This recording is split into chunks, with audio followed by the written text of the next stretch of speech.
Welcome to the Slow Living Podcast. If you are ready to ditch hustle culture for good while continuing to meet your personal and professional goals, you are in the right place. I'm your host, Stephanie O'Day, and I work with overachievers from all over the world who are ready to stop living life in triage mode and start living the life of their dreams, one filled with abundance, joy, and a sense of purpose. Life is meant to be enjoyed, not endured. Let's get started.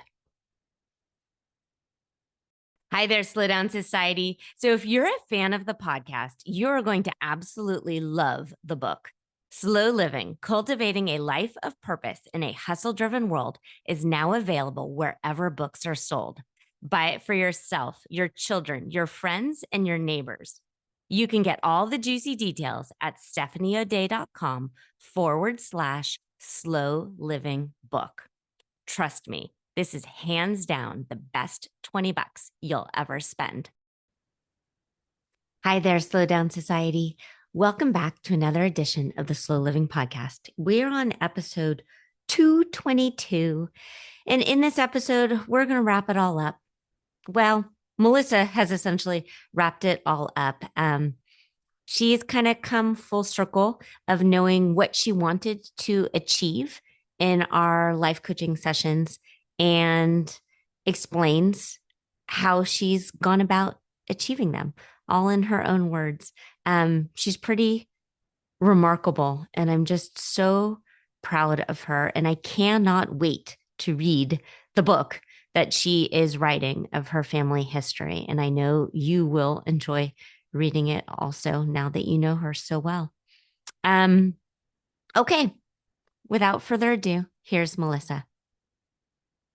When you think of like the ending of an era and then the beginning of the new era, and you had written that that work feels a little easier now, and you can keep it confined to those times. I know you are working on the book, and so I want to talk about that in a little bit. But is the overall feeling sometimes that this is too easy, and are you tempted to try and complicate things? Absolutely. I was actually thinking about that the other day because I know I've said it here and it's kind of a joke among my friends. If there aren't rules, I have to create rules. And if it's not difficult, I have to find something to struggle with. And I'm trying to work away from that very hard, but it does feel too easy. Do you feel like you're in trouble somehow? Not as much as I used to. Definitely that would have been true a few years ago. In addition to the podcast and the Peace course, I also do see a therapist regularly. So that helps. But for sure, I'm not busy doing something that must be bad. I must be in trouble. Yeah. Okay. So you had talked last week about worried about telling your parents that you moved because you still want their approval or permission in some way. And then as far as like the feeling that you might be in trouble if things are too easy or if someone deems that you're goofing off. I know it's gotten better as you age and your parents age and that kind of stuff. But what advice would you give to former Melessa who spent so much time worrying about this kind of stuff? I mean, it sounds really cliche, but what's the worst that could happen? Do it this way. And what's the worst that could happen? Because I never really stopped to think, okay, what can they do? You're an adult. You're an adult. If you do this, what can they do? They're not going to ground you. Exactly. Because I never thought of specific consequences. It was just always the big word bad. This will be bad. Well, what's the worst that could happen? What's actually going to happen? I never thought about that. I just feared what could happen and never took the time to articulate beyond that. Yeah. Were you given like the silent treatment? Would they ignore you for a little bit? Well, there was that. That was more from the older generation. Okay. Not so much my mom, but or my grandmother, but my great great aunt who had a lot of influence in my life. She would just not talk. Um, or they would withhold attention, they would withhold affection until you were more compliant with the way they wanted you to do things. Yeah, I can see that. And I'm sorry. It's not a fun feeling. And then you're also feeling like you have to walk on eggshells to try and figure out what the rules are because you're right. You wanted the rules. I still want the rules. It's a thing. It is a thing. Um, Yeah. So I like the phrase, what's the worst can happen? I say that kind of stuff often. I say things like, what are they gonna do? Arrest me? Like I know I'm a grown up. You know you're a grown up. Um, if you are choosing to veg out on the couch and watch Netflix, there's nothing wrong with that. The bills are paid. There's milk in the fridge. I used to have a car, and this is just funny to me. It makes me think of it. Um, it had this little plastic, you know, how cars do not fill in the blank. It had cup holders, or I'm sorry, bottled water holders in the side of the doors, the front, the um, driver door and the front seat passenger door that said not for cups. Like basically, they were just to slide bottled waters in. And I'm with my fourth one, and I forget how old she was, not very old. And we're driving around, and I need to move a cup out of the cup holder so she can put something in there. And I reach over and I go to put it in what was clearly designated in the car as a bottled water holder. And she was like, Mom, you can't put a cup there. That's for bottled water. And I'm like, I paid for this car. What are they going to do? Come take it from me? And we both really, really laughed about it. And then took great joy in finding cups that would fit into the bottled water thing in the door. Oh, look, we're breaking the rules again. But I guess hopefully not as badly, but it sounds like from that I passed that on to my kids somewhat because she was like, but it says no, you know, and I'm like, you know what? I really need this space in the console, and we're just gonna acknowledge that this is my car and I can put whatever I want in this space, even if it wasn't meant to hold it. Maybe they had that sign there to make sure if your cup spilled, you didn't sue the car manufacturer. Who knows? Oh, totally. Yeah. Because I if was, you, yeah, yeah, totally. If you put hot coffee there, yeah, it's, yeah. yeah, And I was never going to sue the car manufacturer. I know I'm the idiot that put the cup where it didn't go. But it was empty. I mean, if it spills, it spills. But it's funny to me how we do that, how we see the rules, and we, yeah, and yeah. So what's coming in my brain is you're being rebellious and it's fun. And so like, I wonder if moving forward in some way, how people say like, well, what would Jesus do? You could be like, well, what would rebel Melissa do? exactly. Or what's the worst that could happen? I'll spill this cup and I'll have to clean it up. Um, well, no, and I hope it makes it into the book because it was just such a demonstration. I mentioned our my close friends. We took a cruise when the last of us to get married got married because the bachelorette parties, we'd done everything. So we opted for a cruise. And I'm with a good friend. Two of us are in one room and two of us are in the other room. And I'd never taken a cruise before. And we're doing the drill where you have to put the life jacket on and go out on the deck. And my other friend who's with me, she's taken multiple cruises at this point. Yeah. And I'm talking about how wild I'm going to be on this trip. And she's like, You're not going to be wild. And I'm telling her verbally, I'm telling her, I'm not going to be, or I am going to be wild. In the meantime, the video on the TV in our room said you have to put the life jacket on before you leave your cabin. And hers was twirling on her finger like this, and I've got mine all buckled in. And so with my hands, as I'm telling her how wild I'm going to be, I'm signaling to her that she really needs to put that life Yeah. jacket on. And she told me later, she's like, and you're getting visibly uncomfortable that I'm not putting it on. She goes, because I knew I could just throw it on and step out there because I've been on multiple cruises and I am doing everything just like the video showed me. And she is not. And she's like, so you're telling me verbally you're going to be wild, but your face and your hand motions are just losing it because I'm not following the rules that you can see on the TV. And that's Yeah. a pretty good demonstration of our friendship and our personalities. Yeah.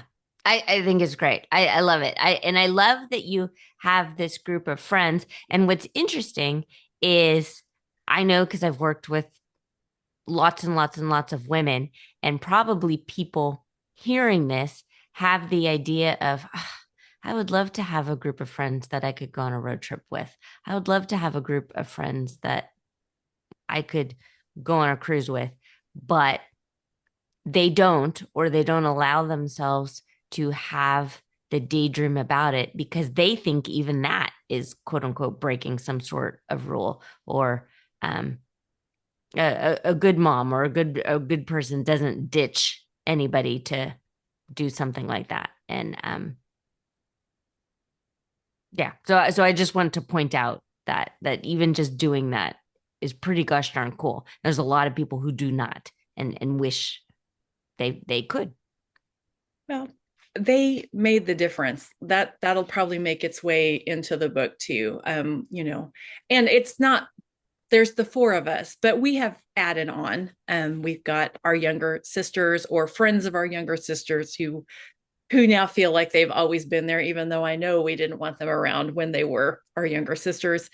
And then we've had one come along who I think we're almost old enough to be her mom, not quite, who is an amazing fit as well. So it's the four of us, but I say that and I'm telling you that, and I'm seeing the faces of the other two, and I'm like, we've kind of expanded since then.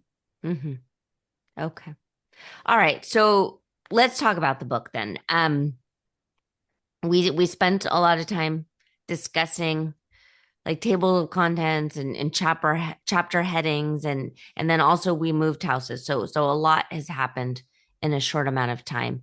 You had said that you would like this done by March 2026. How does that feel now? I still think it's doable. Um, Again, I have help. Um, Not even just chat GPT, simply voice to text is amazing, for getting things done. And voice to text uses my words and doesn't tell me how to change it or what they would say if they were me, which chat GPT can be pretty I annoying about. know. Yeah. So So it's interesting in my writing, I like those double dashes and I always have, but now ChatGPT uses them so much that I'm worried that it always looks like I'm using ChatGPT. I always use the dash, and I'm annoyed because I'm going to have to step away from the dash and use actual commas. And it, like, if I'm writing for school, because I do have the degree and I'm a grant writer, that's all different. I'm all about the dash, I'm sorry, the Yeah, commas, semicolons. But when I'm just writing for fun, I like my dashes. And I I'm love dashes. Yeah, all my newsletters are filled with dashes. And I'm like, well, now everybody just is going to think that I use ChatGPT for everything. Yeah. Um, when you say March 26th, is this the shoveling sand into the sandbox first draft version by March 26th, or is this super polished? that part I'm not sure about. I'm giving myself permission to have it be that, maybe the shoveling sand, maybe the polished draft, maybe somewhere in between. Um, I'm giving myself a menu of options of what it could be. Again, the ADHD brain, I have found if I give myself hard and fast rules, I won't do anything. But if I give myself three or four options, this is true of my morning routine, this is true of um, free time, like you could do this, this, or this. And I do have to have choices or I will do nothing. Yeah. But if and I will also do nothing if it has to be this. Yeah. So a menu of options, which is not unique to me. I saw it somewhere on YouTube, but a menu of options of what I could do as much as I can allow that in my life is helpful. So we'll see. It should be readable, whether that's a draft that people are helping me edit, whether that's something really polished. I don't know yet. It should be readable, and that's as far as I'm committing myself to. Yeah. I agree with that. Um, my brain would want you to have a rough draft, and if anything is better or different than that, that's fine. It still counts. Um, and then as far as word count, all of that kind of stuff, are you giving any rules to any of that? None. Okay. Okay. Okay. That sounds wonderful. I'm excited for you. When you're writing, are you in a flow state where it just feels so good? It's just super fun. Absolutely. Yeah. Do you have just for anyone listening, if they want to write, do you have a routine to get into that flow state, or does it just sort of come over you?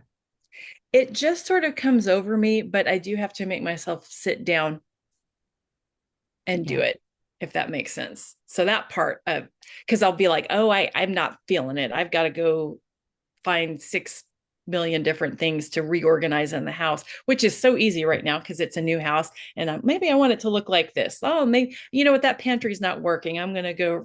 So I have to make myself sit down, or I will find literally anything else to do to not focus. But once I sit down, it's easy. Okay. Okay. All right. Well, Melissa, from my point of view, it sounds like things are going really well. I don't think I mean, do you feel like you're a work in progress, or do you feel like, okay, I'm actually feeling quote unquote at peace right now? Well, I feel like I've been a work in progress for way too long. And I mean, none of us ever are a finished product. So I know I will stay a work in progress, but it feels a lot less like work these days. Yeah. That's got to be super gratifying. Yeah. When you and your husband had done the kind of like travel bucket list type activity, as you move forward in years to come, are you going to start scheduling them out? We're going to have to, because otherwise, just like I have to make myself sit down before I will do a thing that I really want to do, we will have to schedule them. Otherwise, they won't happen. Okay. Okay. And then as far as revisiting this, do you have a plan in place, like a regular date night or state of the union meeting that you guys do together, or are they just It's not habitual yet. We're working on it for both, but we both acknowledge it's important. I mean, with only one kid in the house who is 16 and wants very little to do with us most of the time, um, just having as much time one on one in the house still kind of is novel and still kind of feels a little bit like date night after so many years of so many little kids and so many commitments. And we're still involved in some of our extracurricular. We're still very involved in the youth organizations with the girls and with the boys. I say that, and then I realize people could hear this podcast and be like, wait a minute, isn't he still the state dad? He is, and he's doing his state dad duties. But we have a lot more downtime and a lot more alone time just living our lives than we ever have previously. yeah. Do you feel free? I mean, not completely, but a lot freer than I imagined possible, I guess. Mm-hmm. The kids were younger. I used to, the first weekend in August, for a few years in a row, take a vacation with girlfriends. And it just felt like such a necessary thing to escape from the four and then, well, and then the five little kids. And now I think it's funny that I ever felt like I needed that escape, because now I want them to come back home. Um, Yeah. but I do acknowledge that was, I did need those escapes back at that time. Yeah. Yeah. It's wonderful. It's remarkable um that you're able to have that feeling and then also look back and acknowledge and honor the decades of struggle to get you from there to here now. Uh, as you age and then your parents age, do you know that you're going to have to step at some point into a caregiver role for them? I do. I'm not sure what that looks like, because my immediate younger sister is a nurse. Okay. So there's things that she is more qualified than I am to speak to and to deal with.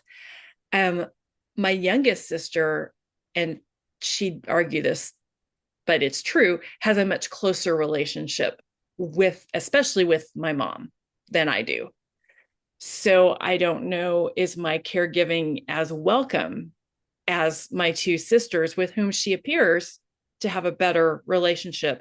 Although, if you had my sisters sitting here next to me, they would point out to you the many ways in which they also have a difficult relationship with her, but she does call them daily and weekly. And that's not a thing that she does with me.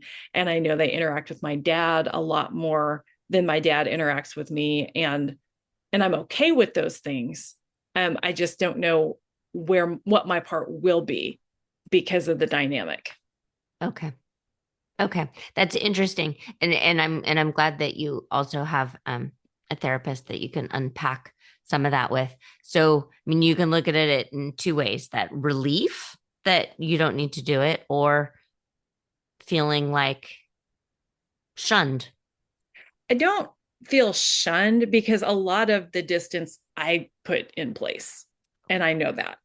Um, at the same time, my parents aren't easy, and I don't want to be like, oh, well, they love the two of you more than me. There you go. Have fun. I definitely don't want to leave that to my sisters. Mm-hmm. I feel like I have responsibility as one of their daughters in there as well. Okay. And definitely, I want to be a good sister to my two sisters. I want to Okay. support them. So as you and Greg kind of map out uh potential travel in the next decade or so, and depending on health, maybe you're front loading some of the more active vacation or travel. Will taking care of them or being around factor in, or do you think you'll be able to just be supportive via phone or monetary or something like that? I mean, we'll see Okay. what that looks like. Right now, my parents are the ones doing all the traveling. So they're still in pretty good health and enjoying the traveling. They were at the gathering last weekend, and my mom got in the pool with us. So I, I'm suddenly very aware, as I've tried not to be for the last 6 sessions, that people are going to hear this. Um, and so it's not hopeless with my mom or my dad. They just are closer to my younger sisters. Um, so I don't know what that looks like, but I would definitely not leave my sisters Yeah. with that, nor would I want my parents to think at the end, at the later stages in their life, that I don't love them and I'm not there. Oh, right. No, absolutely.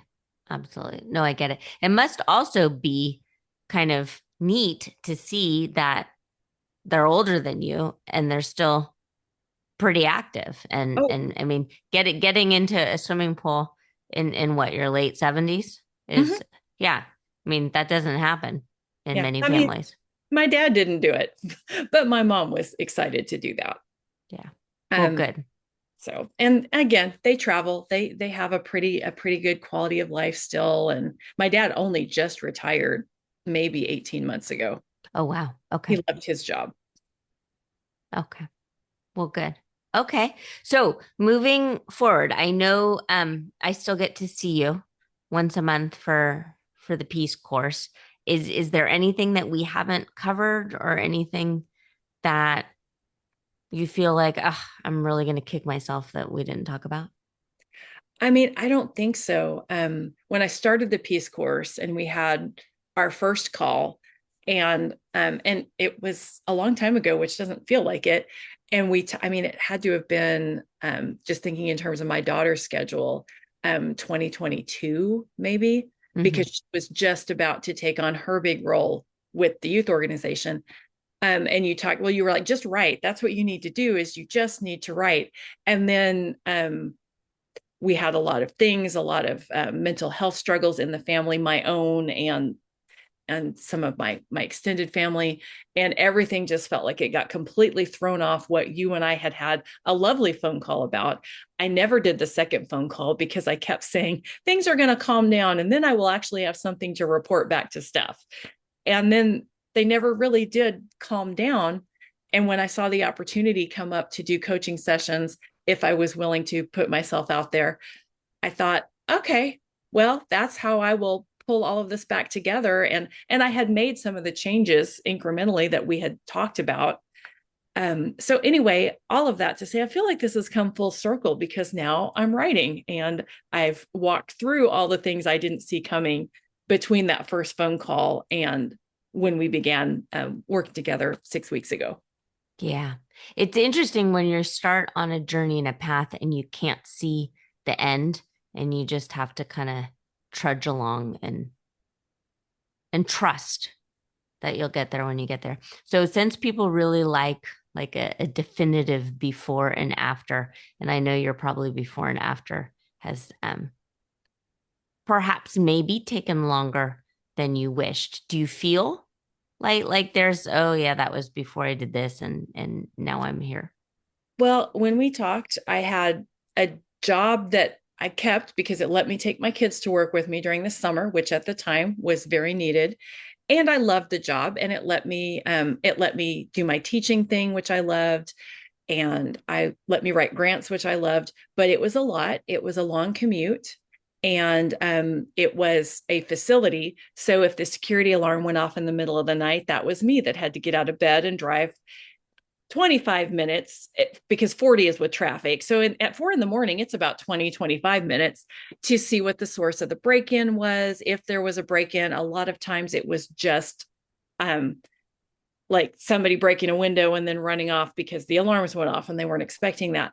But I no longer have to get out of bed or suspect it might happen.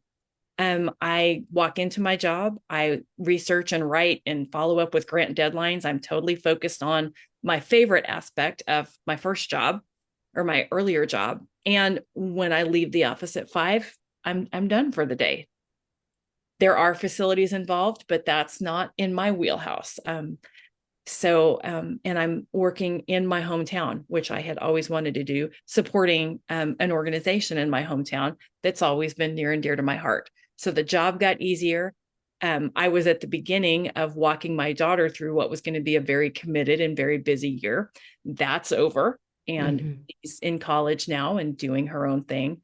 I still had several of the kids at home when we visited, and I've just got the one that's 16 and really should still be here, and everyone else is close by for the moment. I know that won't last forever, but they're doing their own thing and the relationships are good. And so yeah, it's been a long journey, and there were so many parts that were very so not pretty when we weren't visiting, except I was coming in on the call and usually not turning my camera on. And sometimes if we were talking about things that I was walking through at the time, maybe not putting my fingers in my ear and singing la la la, but wishing I could, like, oh, this is hard stuff. And so it's been a good journey, and it's very appropriate, even though I can't believe I'm sitting here for all of the podcast world to hear. I think it's appropriate that we're wrapping this up in a good place. Yeah.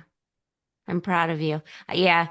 Listening to tender things when or things when you're feeling tender is hard. And I'm proud of you for those years to keep showing up to the peace calls. So since you've done therapy and have done coaching, since people don't understand the difference, how would you explain it in your words? Um, my therapist helps me process the difficult things, um, work my way through them. And life coaching is more of a direction you want to take with your life overall. Yeah, I, that's essentially what I say too. Yeah, well, good. and I've always I'm known, glad it at least feels that way. and you have always been very transparent in the podcast. I am not a therapist. If you need one, please get one. And I did. I mean, there were other factors contributing to that, but I've always known the difference, and my therapist thought it was great that we were doing this, and she knows the difference too. Well, very cool. All right, Melissa, before we log off, well, first off, would you be comfortable, willing, interested in coming back in 6 months or a year and doing a recap? Absolutely. Okay, that would be fun. All right, do you have any final thoughts or words? I'm not great with final thoughts or words. I will leave that to you. Okay, well, I think you're amazing and wonderful and kind. So I'm going to hit end recording and then you stay on the line. Okay, that ends the final episode that we recorded together with Melissa. So thank you for listening. Thank you for being here. We are now in a brand new calendar year. You're listening to my words, and we're in 2026, which is pretty remarkable. So it's been a good 5 months since Melissa and I recorded these sessions. I still get to see her once a month in our Simple Shortcuts to Peace calls. And she's continued to share.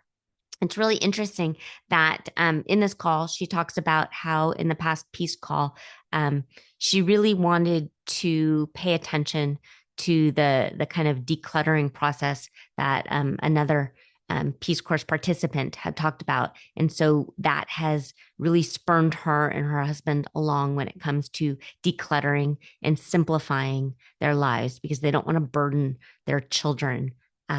With their stuff as they age. We also touched upon being the sandwich generation, that her parents are still alive, and she knows she's going to perhaps maybe need to take care of them in a larger capacity. Her sister is a nurse, so her sister will take over lots of the medical things, but the emotional it weighs on you and it's heavy. And if you too are in that sandwich generation, please know that you're not alone. And there's a lot of people out there, and lean on them.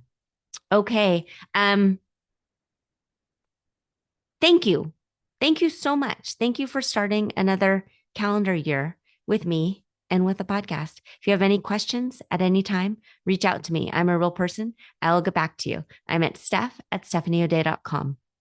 There are 220 other episodes. I often leave past episodes for you to listen to. For today, just scroll back. If something catches your eye, listen with fresh ears and an open mind. Okay, pretty people, consider yourself loved and hugged. Be back in your earbuds next week. If you are ready to start living slowly and ditch the hustle mindset for good, reach out to me. I'm a real person, and you can track me down online at stephanieoday.com. Also, if you found value in this podcast, please share it with your family and friends and tag me on Instagram at Stephanie O'Day. While you're at it, go ahead and leave a positive review on your favorite podcast app. The more we share, the more people we can reach and share the slow down lifestyle and messaging. Thank you, Slow Down Society, and have a great day.